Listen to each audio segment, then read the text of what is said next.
My 2018 trip to Israel and Jordan started in Jerusalem. Jerusalem, as most people know, is a very holy city. It's holy to the Jews, to the Christians, and also to the Muslims. And as you walk around the city, you find evidence of all three religions and of people trying to live together in harmony. The mosques were particularly beautiful, as was the Russian Orthodox Church that we saw there, very brightly coloured and golden.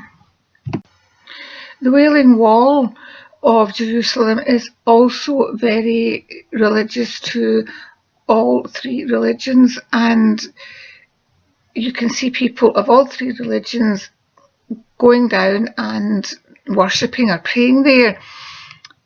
It's divided into a male and a female section. Here you can see women cleaning themselves to be able to go down to pray at the Wailing Wall, and also obviously tourists taking selfies. I was able to go down to the female section of the Wailing Wall without having to profess any religious beliefs, and it was really quite fascinating to me to see the way that they were praying. I guess fascinating and also a bit kind of bizarre.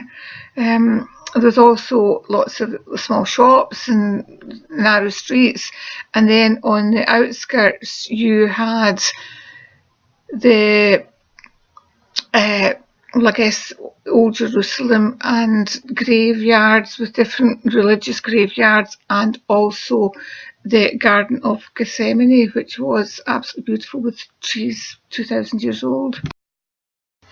And then in the midst of all of this, you have teenage girls wandering around the streets with rifles.